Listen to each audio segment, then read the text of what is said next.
Howdy, partners. Welcome to episode 32 of the show where we try to stay away from LA and discuss the rest of the West. I am in Los Angeles right now, but we're not going to talk about the end of King James' reign this season. We're going to talk about the start of something big in San Antonio. Nobody better to bring on to join me in that discussion than my colleague, Kirk Goldsberry, you used to run the show down there with the Spurs, didn't you, Kirk? No, I was the lieutenant deputy to the assistant deputy to the assistant manager. So whatever you were part of that Spurs front office. Be a good time for you to jump back on that bandwagon right now, Kirk, because who would have thought, hey, the year the Spurs strategically choose to tank, once again, for the third time in franchise history, they get that generational 7-footer, 7.5-footer in this case, at the top of the draft, talking obviously about Victor Wembanyama. And Kirk, what I want to talk to you about is kind of the path for he told Wendy, right? He said, hey, I want to win the championship ASAP. I want to talk to you about the path for the Spurs to put him in position to do that. And, a lot of people I talked to around the league, even going into the lottery, kind of said, hey, man, San Antonio would be a great situation for him because he is the focal point. He will, the offense likely will run through him, but they've got some nice pieces in place. What do you think about kind of the group that they have in place right now? And then we'll talk about ways that they can kind of add to that this summer and moving forward. Yeah, I think it's a great place. First of all, I'm very happy for a lot of my coworkers, my old coworkers in the Spurs organization for the city of San Antonio. It was a short but a very tough downturn for a proud franchise and a proud group of basketball fans. A lot of people around the NBA probably just think the Spurs deserve this kind of luck. But yeah, they haven't had a top 5 pick in a very, very long time. And they just happened, as you said, to get it in a very good year, just like back in 1997 or 1987. That said, Keldon Johnson, Jeremy Sohan, Devin Vessel. I mean, I think they have a good core. All right. I think like a lot of the building teams out west, they started to realize, hey, we're not going to get the free agents. We better start stockpiling draft picks. So I think they have about 10 future first round picks. And now, of course, the rights to draft Victor Wembanyama, which is the best thing they have now. So it's been a tremendous week for the Spurs. Can't overstate that, but it's going to take some time, Tim. I love this core, but they don't hand out championships in this league. It took David Robinson 12 years to win the finals. And he was, as you recall, we're old enough to remember, one of the baddest MF and prospects this league has ever seen coming in, a grown man. And they didn't get anything with him for 12 years. So it's going to take time. And it took 12 years and another number 1 overall pick, right? A well-timed back injury and an extended recovery. Correct. And I would just say, you need like a Jamal Murray character most of the time if you're gonna win the West. So let's talk about it. Obviously, the assumption here, and the assumption here is that Vic will be a superstar sooner than later. The assumption is this 7'4", 7'5" guy who can shoot it, who can put it on the floor, who's a crazy rim protector. This Rudy Gobert, Kevin Durant, Dirk blend is going to be a superstar by the end of his rookie contract. I think I feel like that's a pretty conservative estimate that he will have elevated to like first team All NBA type of player. But like you said, the lone star, you don't win championships in today's NBA, and really for a while. It's no matter how great a player is, you need a co-star, you need a supporting cast. The guys that they have in place, Vassell, Johnson, Sohan, do you project any of those guys developing into being a number 2 player on a real contending team? That's tough. No, I mean, to answer your question fairly, and I love those guys. I think they are a strong young core, but Jamal Murray, Anthony Davis, these are the two, like a Jaylen Brown level, maybe that kind of player. You could talk yourself into Sohan developing. I mean, what he did with his free throw this year, and he's wired different between the ears. I'm really most interested in his arc over the next few years. He's the one I think that has the highest ceiling in a weird way. I love the free throw story is one of the weirder stories here in Texas of the year. Him shooting them one-handed. Right.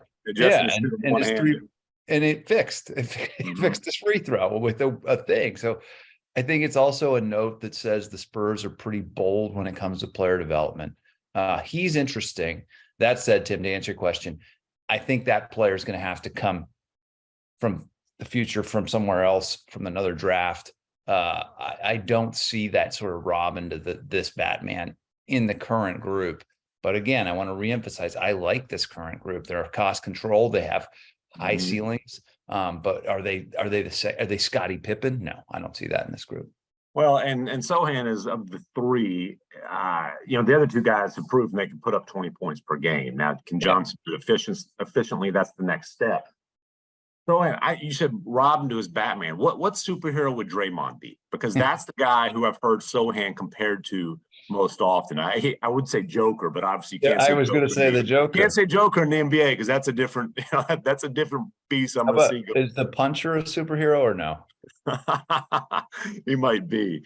But Sohan is a fascinating prospect and I think he's a guy who maybe not that co-star, but again, is Draymond a co-star? No, but he's a championship winning player. And that Sohan is this guy who just can guard basically any position, right? That's line one with him, has some playmaking skills, has some ball handling skills. Will he develop as a scorer? Maybe, maybe not. But I think he's going to fit really well with Vic. And then I just remember asking Pop late in the season about Sohan, and did it before a game where he was sitting out because they didn't want to win. But I just said, what do you think of this kid?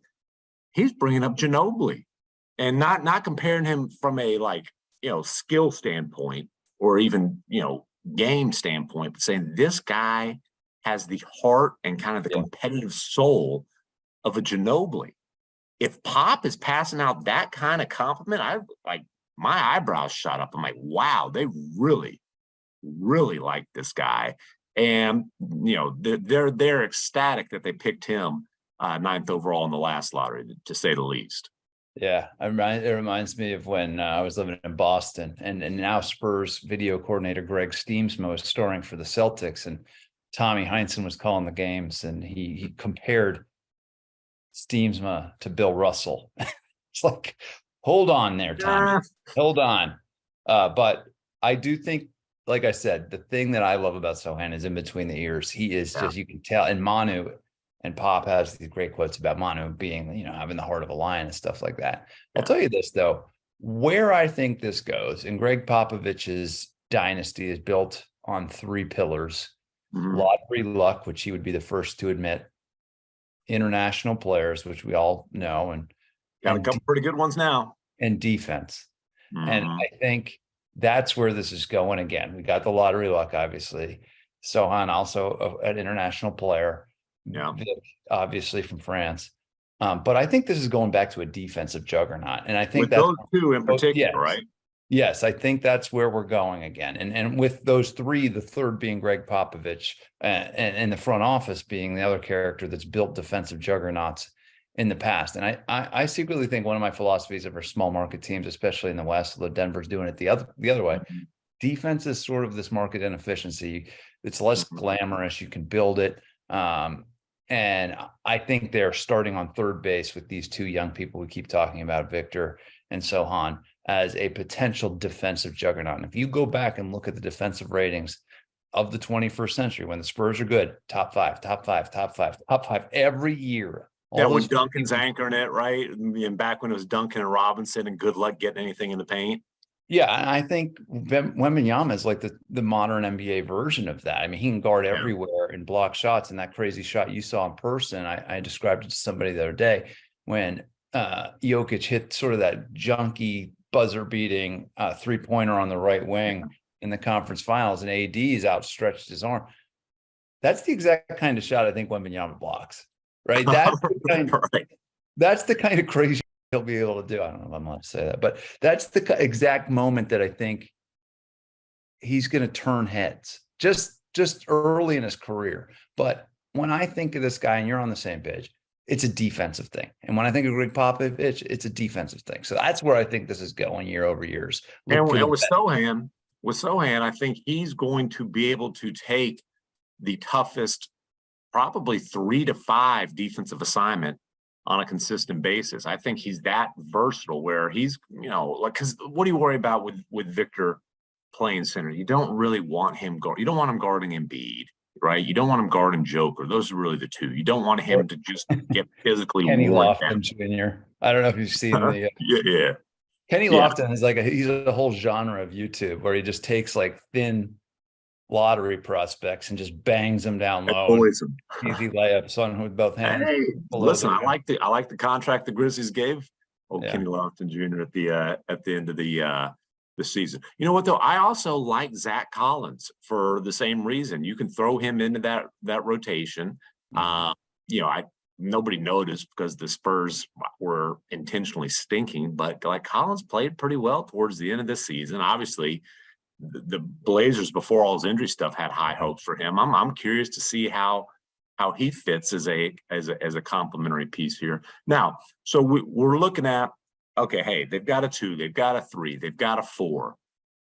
What are you doing with point guard? Trey Jones showed some promise. I like Trey Jones long term. He's a restricted free agent. I like him as a really solid backup for about a decade in the league. I don't know about Trey Jones as your starting point guard. Well, he's got a brother in the league, right? And they've got Tyus. Yeah. Tyus, I think people would say Tyus probably a little bit better than Trey. Right. And he is exactly that, right? And that's why I was going to interrupt you because I was like, I see the same thing. He's going to take care of the ball, going to make good decisions. Would love it if he could continue developing as a 3-point shooter. Obviously he's on the small side. Like I said, solid backup. I would try to keep him, if he starts this year, he starts this year. But they've got $30 million in cap space. Yeah. Okay. They've got 4 extra first-round picks moving forward. I'm going to call it 3+ because that Charlotte one's lottery protected the next 2 years. We'll see if that one actually becomes a first rounder. But they've got extra picks plus all their own. Let me throw this out there. Are you interested in making a bid at a Van Vliet, or are you interested in getting into a conversation for veteran point guard X to come in and start this year, whether it's via trade or I think Van Vliet's really the only one in free agency. But are you interested in that kind of a quick fix, or are you okay? Hey, let Trey Jones start this year. Let this group kind of grow organically. And, how would you approach that spot? Yeah, I would approach it as they're going to do it in the front office intentionally, but you're hitting on the right questions. Like, what is the pace of this rebuild? And if I know anything about my friends in San Antonio, it's probably going to be really deliberate and intentional and probably slower than some other teams might approach it. And I do think the point guard position and the 5 position are the ones to watch, but I don't think it'll be quick fixes. The Van Vliet, I don't think it's going to be somebody who doesn't match the age profile unless it's somebody they think is going to be a great mentor for the young guys. And that's why the Draymond name that keeps coming up is like, okay, well, we want to build a 21st century defensive juggernaut. Like, that's a pretty good coach on the floor to do that. Those kinds of vets that can help in 2 ways, I think, are really interesting. Mm-hmm. So I don't know where the point guard, I don't put it this way. I don't expect them to spend a lot on 30-year-old plus free agents that are going to come in and help them win a few extra games. Do you expect them to spend a lot on free agents, period? Or do you think, if you're sitting in that chair, are you saying, hey, instead of going after free agents right now in year 1 of Vic, who's looking to dump money? Can we add an extra pick? I think that's the approach that I would take. Yeah, I think that's it. I think it's still build mode, right? It's still build mode and maybe even turn around. You mentioned Zach Collins or some of these other contracts. see what else we can get. McDermott. Yeah, McDermott's who also played pretty well. I could see him making shots in the postseason for a contender. I mean, he's a nice player. I could also see him though spacing the floor for Vic. Being a good vet in the locker room. It's like, you're not necessarily, maybe they bring back Gorgie Jing to be that kind of locker room presence that he was for them last year. And I think he was on like a minimum deal. And then I think he like led the league in 10-day contracts. It was pretty impressive. he got paid a handful of times last year.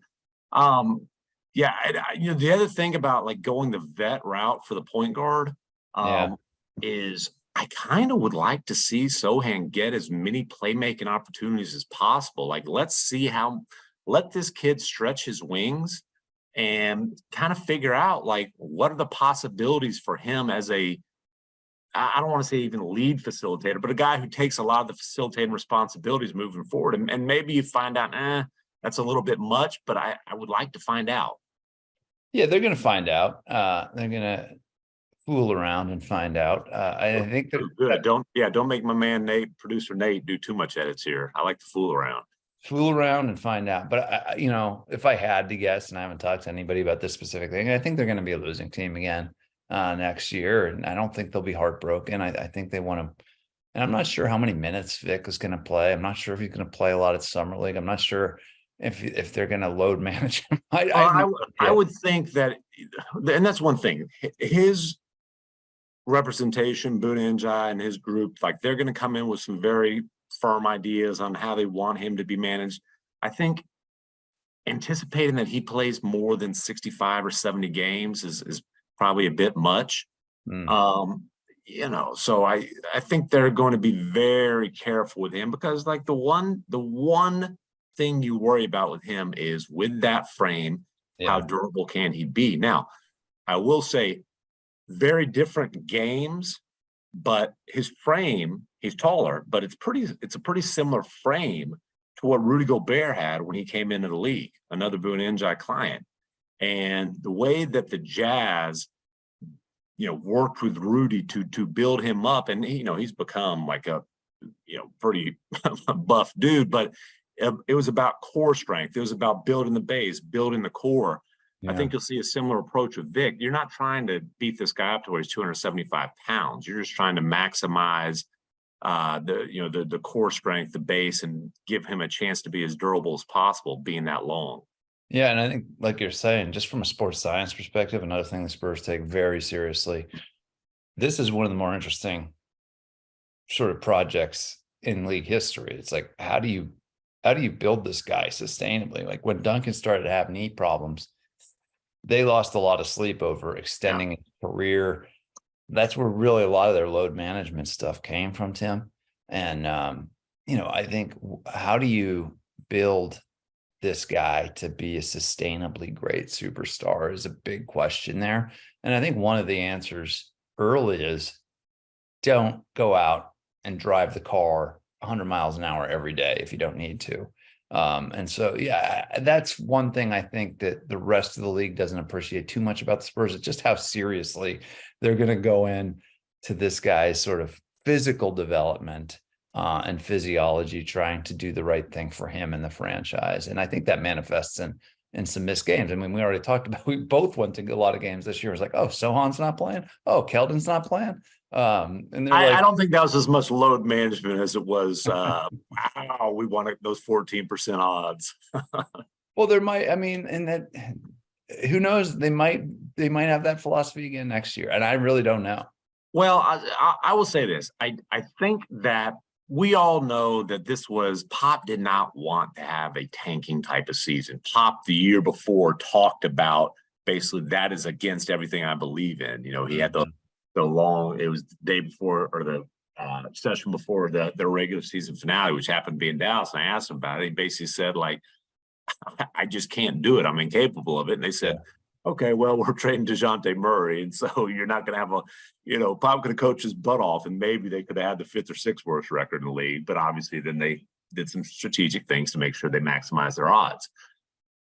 But they got the guy that they want. They got the star to build around. They've got these other nice pieces in place. I don't think there's anything wrong with within reason. Like I said, you're not trying to uh, take the tread off the tires or wear this guy out in his rookie year, but within reason, like, hey, let's see how good this young group is. And if they're a playing team, great. If you get another lottery pick, fine. If somehow they manage to make the playoffs, awesome. But there's nothing wrong with the Spurs. The Spurs, there was something wrong with the Spurs being stuck in the middle, which is exactly what they were when they're getting that last playing spot, when they've got no real hope of doing anything with it, when they were a team that just didn't have a real path towards getting out of essentially NBA purgatory. That's why they did what they did, trading DeJounte Murray, moving everything looking towards the future. There's nothing wrong with them bouncing back to being in the middle now, because it's middle with the arrow pointed straight up. Correct. With Vic, with these young pieces. And then, with a lot of flexibility because they have these extra picks. And so, when you're talking about how do you get that legitimate second guy, because I think that Johnson and Vassell and Sohan have a chance to be, big time core pieces on a contender. How do you get the second guy? I think eventually the answer is probably going to be in the trade market where they are well positioned with these extra picks.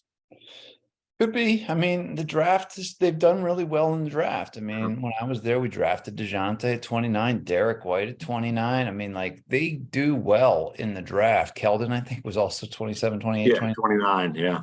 It's imagine if they get 15, you get Kawhi Leonard, I mean, it's a guarantee, right? Hey, not always like that. Number 1, you get Robinson or Duncan, and 15, you get Kawhi. So, and 29, you get Tony Parker.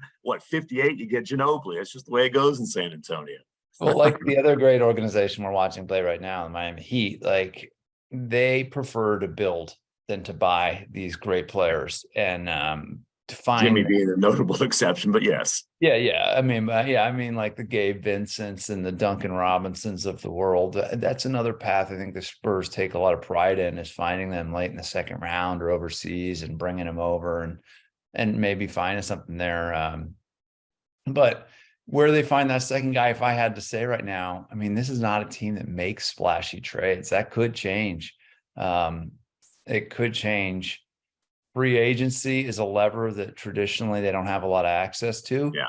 That also could change here, Timmy. I think that's really interesting too, because now we have the no sales tax thing, which really doesn't work, as you know, but the right kind of player might find this opportunity really interesting. Yeah, there's going to be a different sort of a spotlight. As great as Duncan was, I think victory brings an even different type of spotlight. And then just the world has changed, right? Like in the sense of, it's obviously such an international game, but like in social media, like market size, I don't think matters as much as it used to. I could be wrong about that, but I think that there's going to be a spotlight on the Spurs that other teams aren't going to have. Yeah, I think that's right. And if the current state of affairs is I mean, super teams, another tough year for super teams, and I like that personally. Miami, Denver, Boston, they're teams that sort of built from the ground up with not a lot of outside free agents, certainly not quote unquote super teams. And the fact that they're left standing, I think, is cool. And yeah, maybe that super team vibe has sort of a stank to it now. I don't know, but yeah, the Clippers haven't worked. The Lakers got one title. The Nets have obviously hurt. The Suns fizzled out. Yeah, maybe there's a couple of young free agents that want to do it their own way. Maybe there's an upset Slovenian, I don't know, in Dallas that would really like to move down I-35's corridor to San Antonio sometime. I don't know. It could be a trade. You're gonna get me in trouble here. Hey, how much longer do you think Pop has in him now? Oh man, I think 20 years or so. The answer just changed. Yeah, I think if he had to do what he did last previous season, the answer was maybe 1 or 2 years. But now it's like, hey man, I could do this for 10 or 20 more years. I mean, I don't. What I always answer this question with is I don't even think he knows. I think he's having fun doing it. I think he's actually having more fun in some ways with these young dudes. And than he was when we were really grinding, especially in that sort of middle class period you're talking about. And we were a playing team. I don't know. I think this extends his time a little bit. He could retire tomorrow is one of the things people around the organization say. Nobody knows. But yeah, I think that's an interesting slot to watch too. The succession plan there is part of this Victor Wembanyama story too. And they have to convince Victor that they're going to do right by him in that. And then that'll be very intentional too. So look for the assistant coaches too over the next few years. They're always getting plucked away left and right. Mitch Johnson was already going to get interviewed this year. But yeah, I think that's something to watch too, Tim. Yeah, and they happen to be in Dallas again this year for their regular season finale. And I very clumsily tried to find a way to ask Pop, like, you know, basically like, everything you're doing is pointing towards you being back. Do you want to just like get it on the record that you're coming back next year? And Pop, you know, he kind of he didn't love the line of questioning, and he said, "Are you retiring? Why are you asking me? Like, are you retiring?" I said, "Well, Pop, if I could afford to, I damn sure would." Did you say that too? I did. Yeah, and Pop said, "I can't afford to either. I drink way too much wine." Just drink that much. Nobody can drink that much wine, bro. Well, I think I would say he's drinking a little bit more expensive wine than the average man might, but I think he could afford to. But like you said, I think that the challenge last year in some ways was a lot of fun, and now it's like, man, you've got 7'5" of just ridiculously talented clay to work with, plus these other young players. Like, why wouldn't you want to stick around for a while? Yeah. And so let me ask you this, Timmy. Let me ask you this. If Victor Wembanyama plays his first professional games here as an NBA player in Las Vegas in what is it, less than 2 months? Is that going to be the craziest summer league debut of our time covering the NBA? I would say it would require an earthquake to beat Zion's. Remember the hype around Zion. Yeah. And then I believe that's the day that the Paul George to LA / Kawhi to LA deals got done. And then it was interrupted by an earthquake. So it would be tough. It would be tough to knock that one down to second place. Yeah. But just in terms of like the hype, the buzz, it's going to be crazy. And look, we don't know. I don't know if the Spurs know yet whether Victor will play. I could totally see them saying, "Hey, he just went through a long season in France. Yeah. You know, we want him to rest and, you know, work on his body, work on skills, and not play in summer league." Totally. You know, Luka Doncic didn't play for the Mavericks as a rookie. He was fresh off of like literally a couple days before the draft, winning the EuroLeague title, jumping on a plane. So, you know, a long season with Real Madrid. Similar for Vic with Mets 92. So maybe plays, maybe doesn't. If he does play though, like it'll be obviously a sold out arena. There will be a ton of buzz. I would think the TV ratings will be off the charts, and there's going to be a ton of buzz around this guy. Certainly going into his rookie year, and listen, maybe for the next couple of decades, given what we've seen of him. All the hype. What are reasonable expectations for Vic as a rookie? As a rookie, I mean, I'm going to say like 25 minutes a game. Okay. 15 to 20 points. I think that's what we're looking at. Yeah. I have no inside information. Right. I just kind of know that they're going to not put it in fifth gear in a way other organizations would. Just how many tickets can we? They're going to sell tickets, which is great. I'm sure there's a lot of people on the business side of the Spurs, but it's a 25 minutes a game, 15 to 20 points, 3 blocks, you know, 7 rebounds, you know, 35% from 3, constant people like you and me saying he's not it, man. You know, there's going to be a lot of premature takes. I think the better question is what are the expectations for us in our industry covering this guy?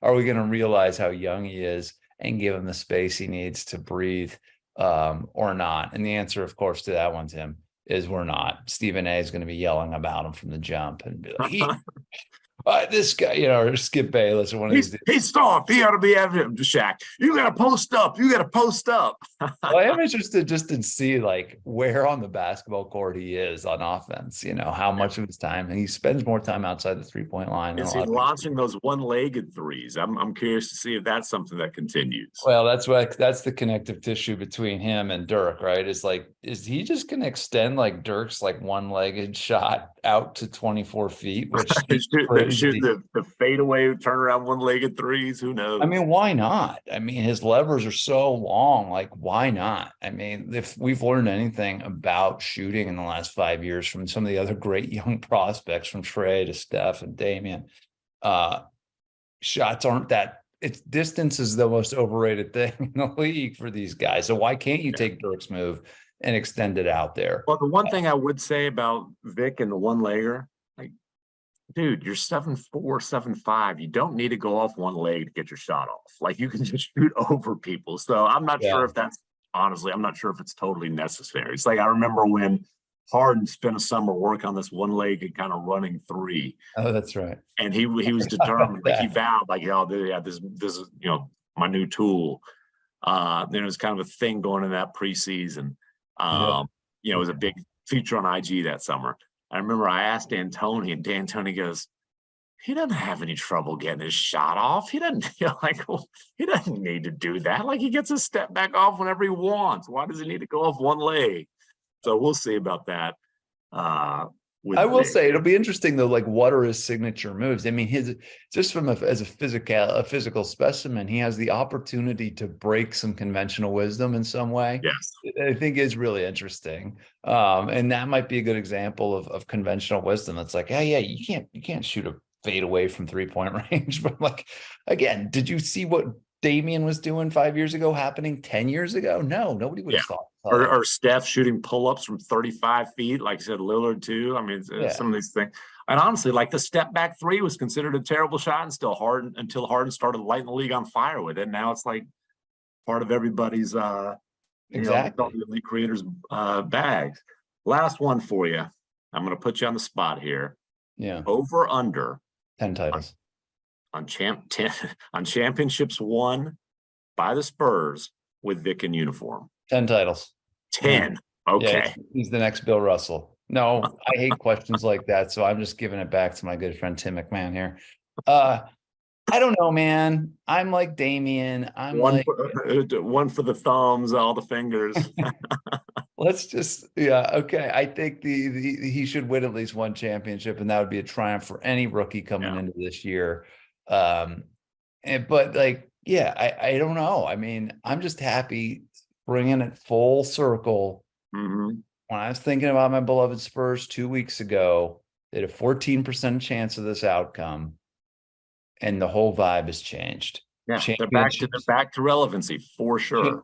The fact that you're even asking me this question right now is the major win that I'm talking about in the summer of 2023. And I'm happy for the league itself, because if there's one organization that can take a young French prospect and turn him into a finals MVP, it's this one. So, they've done it before. A little bit different size, but they've done it before. So I love the idea that we're talking about it. So I'll say one. And then that would be considered a triumph for me and my Spurs. All right, I'll take the over on that. I'll also say 10. Okay. Somewhere between 1 and 10. Okay, we got you down. All right, well, Kirk, I'm sure I will be seeing you down in San Antonio coming into next season. It's going, hey. And in Vegas, baby. Oh, man, perhaps Vegas as well. But no, I'll see you down there in that arena. It smells like cow manure and has bats and snakes all over it. I can't wait for it. And now Frenchman. And now is the best tower ever to come out of France. We've updated to San Antonio. Here we go. I appreciate you, Kirk. Anytime, Timmy. All right. Adios, amigos.